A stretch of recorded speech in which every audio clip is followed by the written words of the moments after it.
We had been together for 2 years, married for one, and everything seemed like it was falling into place. My wife, Melanie, was ambitious, a go-getter who had always dreamed of making it big in her career. I admired that about her and made it a point to support her in every way possible. That's what a husband's supposed to do, right?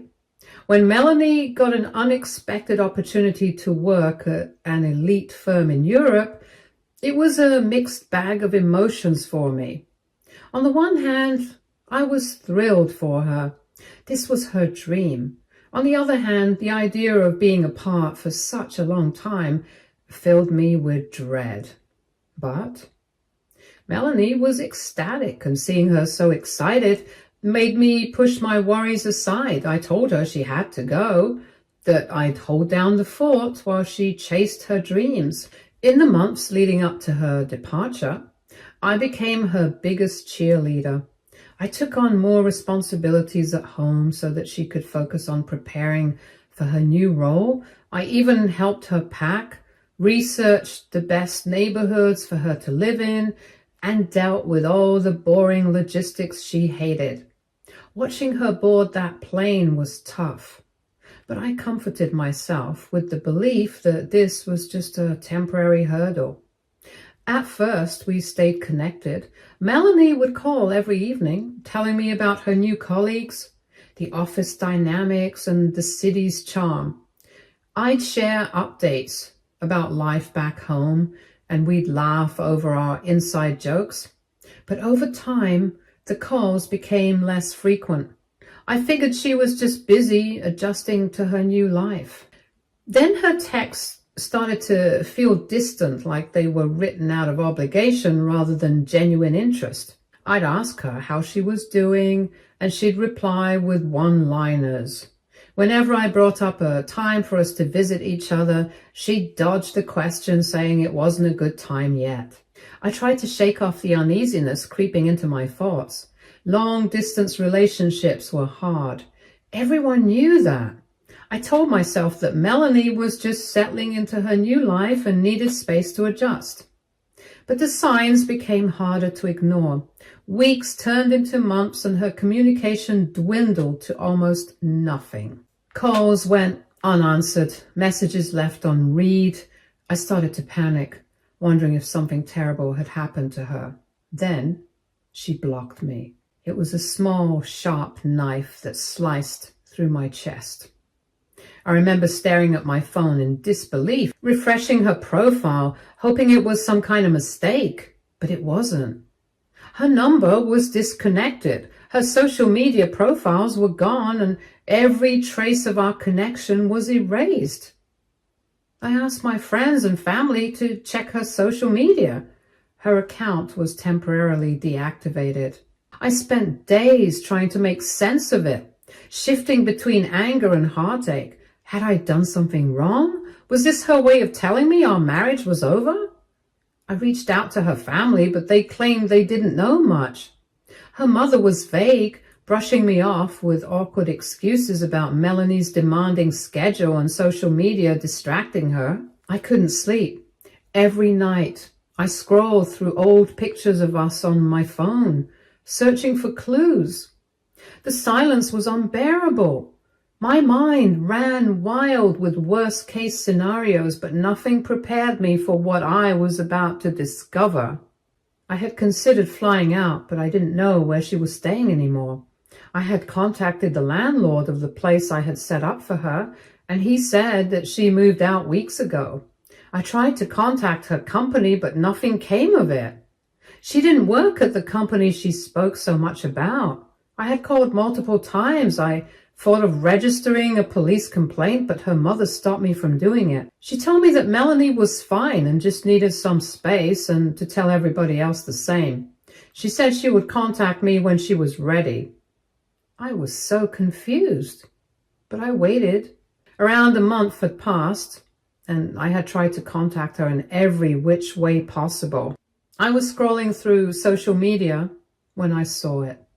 She had activated her account again. There she was, smiling radiantly in a picture taken at some elegant event. Her hand rested protectively on a baby bump. The caption read, "Starting a new chapter with the love of my life." Beside her stood a man I recognized vaguely from her office photos, her boss. The post hit me like a freight train. My wife, the woman I had loved and supported, had not only abandoned me, but had moved on entirely. She was pregnant, married, smiling like I never existed. She was still married to me legally. The betrayal was so raw, so complete, that it felt like my chest had been ripped open. My legs gave out and I slumped onto the couch, staring at the screen as tears blurred my vision. She hadn't just left me. She had rewritten our life, erasing me entirely from the story. I wanted answers, but I also didn't want to stoop to chasing after her because that's what I had been doing all this time. What was there to say? How could I compete with the fantasy she was living? My world was crumbling and she was over there playing house with another man. My family and friends rallied around me trying to keep me grounded. My best friend, Mark, was livid when I told him what happened. He said she didn't deserve my tears and that I needed to move on and focus on myself. Easier said than done when every corner of my house reminded me of her. Why? Why did she do it? Why didn't she have the decency to tell me it was over? Why was I disposable? I had been nothing but supportive. Update 1. After discovering Melanie's betrayal through her social media announcement, I spent days in a haze, consumed by anger, heartbreak, and grief. My parents told me to focus on what I could control, but that felt impossible when my world had been flipped upside down. I couldn't just sit there and let her get away with everything she had done. In the days that followed, I sought out legal advice. I contacted a family lawyer, laying out the situation in excruciating detail. The lawyer's initial reaction mirrored my own. She said I had grounds to file a complaint for marriage fraud since Melanie had essentially abandoned our marriage and built a new life without any formal separation or divorce. I registered the complaint. It felt like a small step towards reclaiming some sort of control. I didn't know if it would amount to anything, but at least it was something. The idea that Melanie could waltz out of my life, destroy everything we had built, and then live happily ever after with no consequences made my blood boil. As I worked through the legalities, I started to reflect on how I had been blindsided. I kept replaying the last few months of our relationship, searching for signs I might have missed. Every moment I had spent supporting her, cheering her on, making sacrifices now felt like a slap in the face. I had been her biggest supporter and she had repaid me with this disgusting betrayal. The legal process moved slowly, but just filing the complaint felt like an anchor. It reminded me that I didn't have to sit idly by while she erased me from her life. I provided the lawyer with all the documentation I could find, our marriage certificate, proof of shared assets, and records of our communication before she disappeared. My lawyer assured me that her actions would not go unpunished, especially if she tried to take further steps that violated the terms of our marriage. What more could she do? She had already done everything. Meanwhile, I threw myself into my job, trying to distract myself from the emotional turmoil. My co-workers, sensing something was off, gave me space but also offered support. One colleague left a coffee on my desk with a note that read, "You've got this." It wasn't much, but in that moment it felt like a lifeline. As time passed, the anger I felt towards Melanie began to outweigh the sadness. I started to see her for who she really was, a selfish, manipulative person who cared more about her ambitions and desires than the people who loved her. Melanie only ever cared about herself. Update 2. Just as I was beginning to let go, Melanie reappeared in the most unexpected way. It had been 6 months since I last heard from her. One evening, as I was sorting through some bills, my phone rang. The number was from Europe. On the other end of the line was Melanie. Her voice was shaky, and I could hear the sound of muffled sobs in the background. She said she needed to talk to me, that she was in trouble and didn't know who else to turn to. She confessed that her perfect life in Europe had crumbled to dust. Her new husband, the man she had abandoned me for, had turned out to be a fraudster. She explained in a broken voice that he had been running some sort of elaborate scam and had wiped out her savings. He had disappeared, leaving her pregnant and stranded in a foreign country with no money, no support, no idea what to do next. I thought he was her boss. But then, what do I know? She wasn't even working at the company I thought she was. I hadn't said a word yet. As I listened to her unravel her sob story, a storm of emotions surged within me. Karma was coming for her in the harshest way possible. But I couldn't believe her audacity. After everything she had done, she had the nerve to come crawling back to me, expecting sympathy and support. She asked if I could help her, maybe send her some money to get her back on her feet. She said she knew she had made mistakes, but that she was desperate and didn't know where else to turn to. I stayed silent for a moment, letting her words hang in the air, and then I asked her why she thought I owed her anything. I reminded her that she had blocked me, deactivated her account, erased me from her life, and then suddenly popped up with a new one without any regard for how it would affect me. Now she was calling me, expecting me to swoop in and save her, like none of that had happened. Melanie started to cry harder, saying that she didn't have anyone else. Her family had turned their backs on her, and she was scared for her baby. I was going to tell her to ask her mother, but she said she had already asked her mother. She begged me to understand that she had made a terrible mistake and just needed a chance to make things right. So I was her last resort, huh? I told her that I wasn't her safety net. She had made her bed and now she had to lie in it. I said I was no longer the man she could manipulate or lean on whenever it suited her. She had burned that bridge in the moment she walked out of my life without so much as a goodbye. She tried to argue, saying that we had history, that we had once loved each other, and that surely that meant something. But I cut her off, and I told her that love wasn't a one-way street, and that she had destroyed any love I had for her the moment she chose to ghost me and marry someone else. I told her that I would have still held her in high regard if she had just let go respectfully and asked me for a divorce, but she hadn't. I told her that my lawyer would contact her about the divorce proceedings on this number. She hadn't been in contact even for the divorce. I don't know what she was thinking. The divorce would be granted eventually, even if she didn't show up. All I had to do was wait a few more months. The conversation ended with Melanie sobbing and me hanging up the phone. I felt a strange mix of emotions, relief, anger, and a twinge of pity. I called my lawyer the next day to update her on the situation.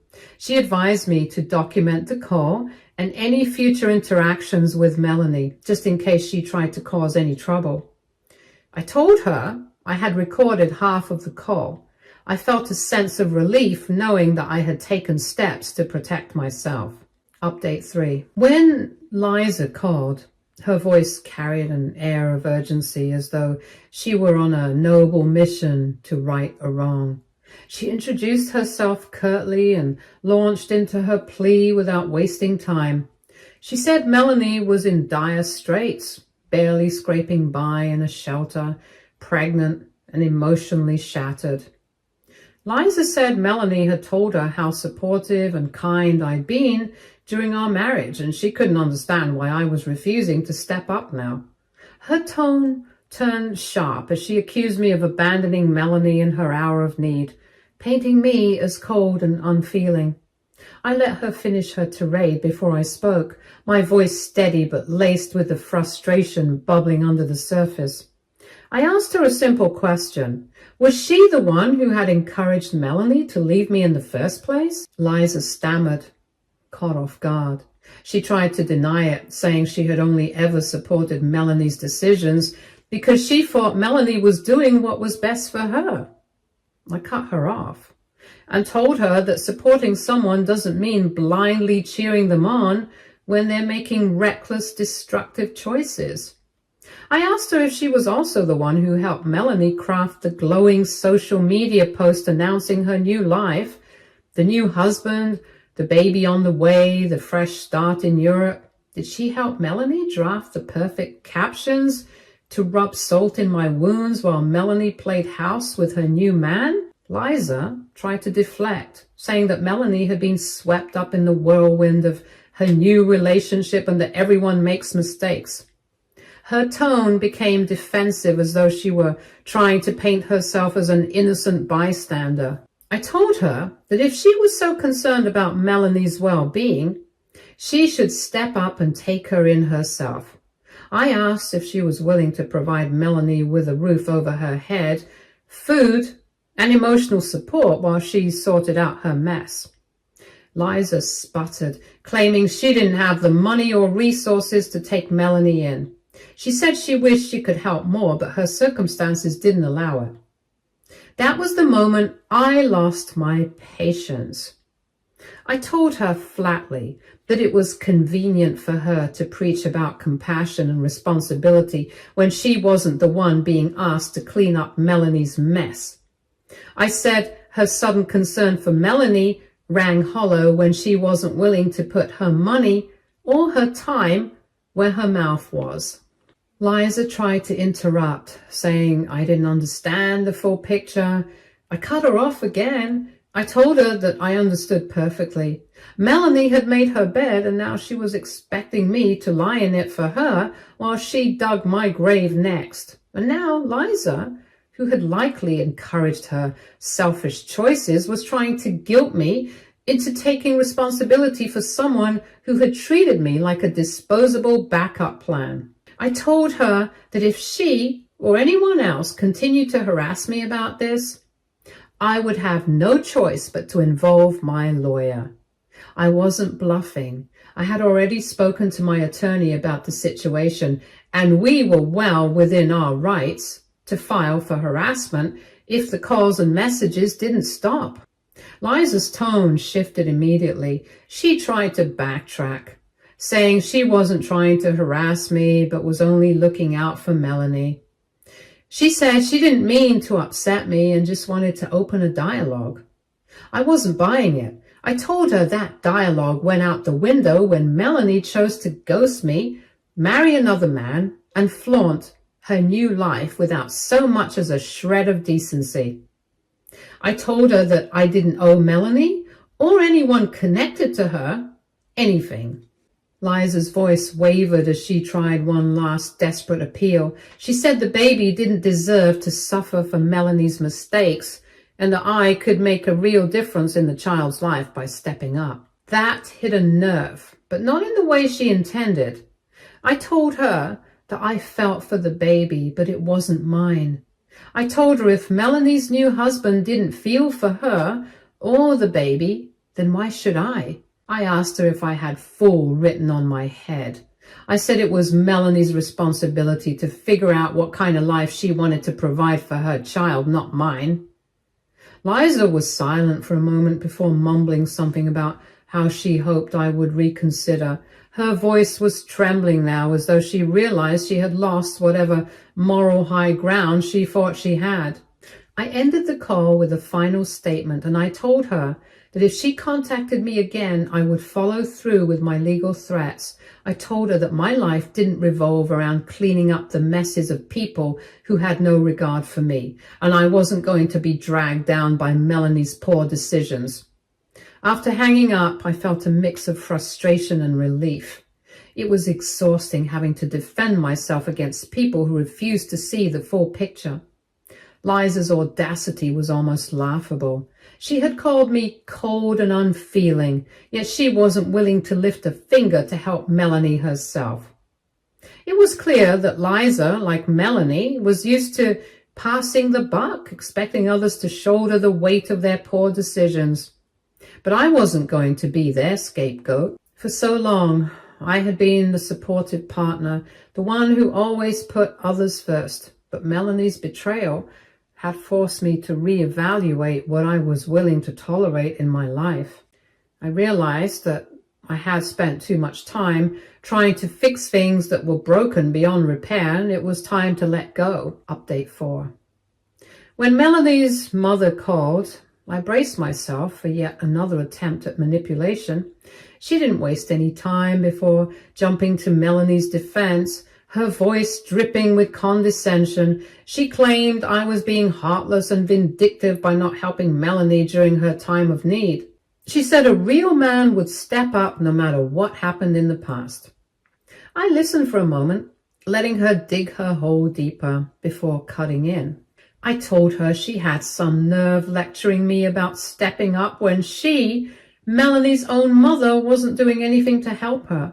I asked her bluntly why she wasn't the one stepping in. Wasn't it her duty as a mother to support her child? Her response was riddled with excuses. She said she didn't have the financial resources and that she had tried her best. Her voice faltered as she tried to justify her inaction, claiming she couldn't possibly take on such a burden at her age. I told her that her words sounded hollow, just like Liza's. I'm sure she knew who she was. I asked her if she had actually given birth to Melanie or just picked her up off the street because her lack of loyalty and character suggested the latter.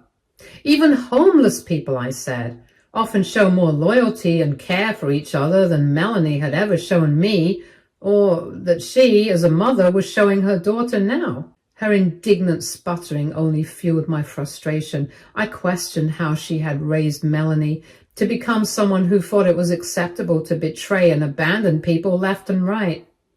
I said it was no wonder Melanie had made such a mess of her life when she had such an example to follow.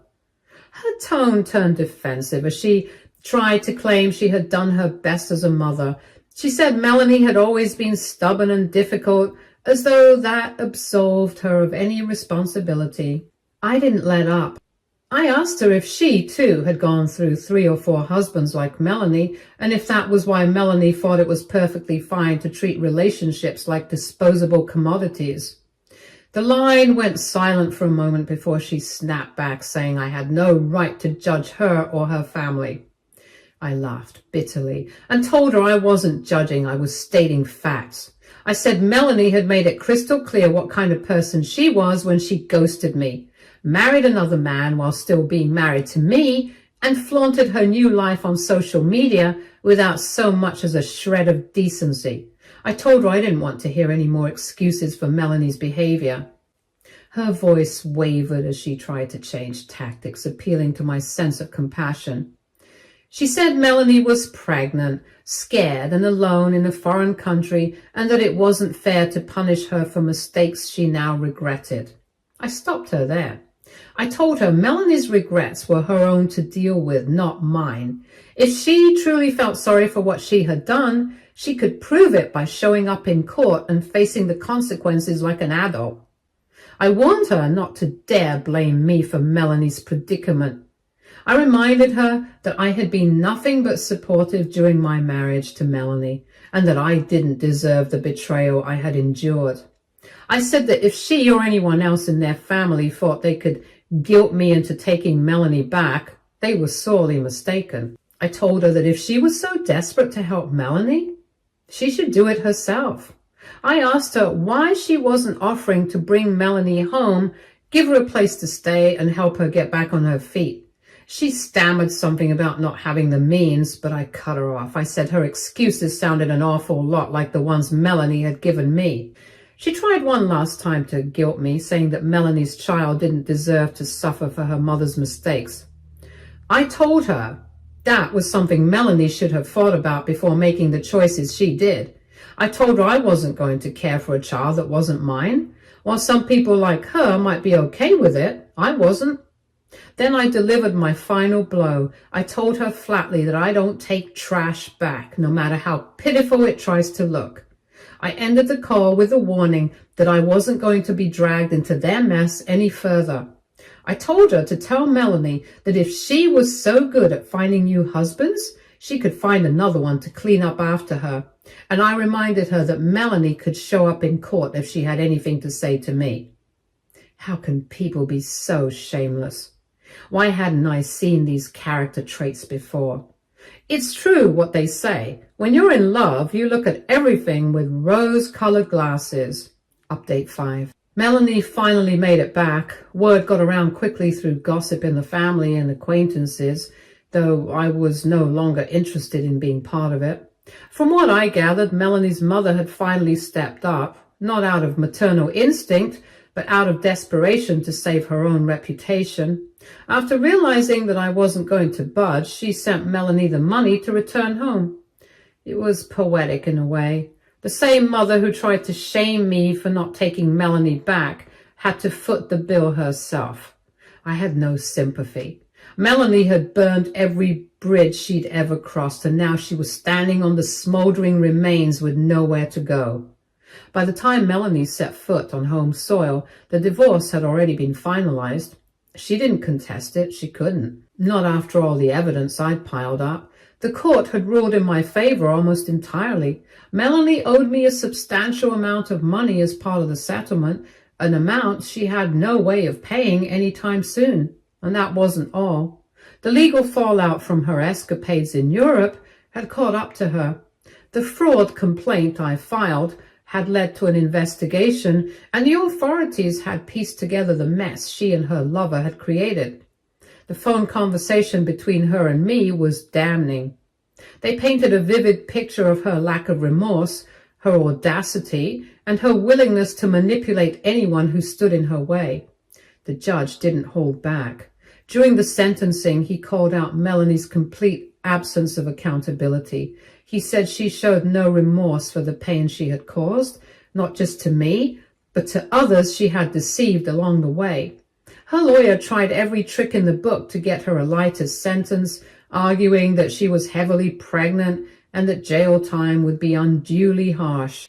It didn't work. The judge handed down a 1-year sentence, stating that Melanie's actions were deliberate, calculated, and selfish. The pregnancy didn't absolve her of responsibility. If anything, it made her choices even more reprehensible. Melanie had given birth shortly before starting her sentence.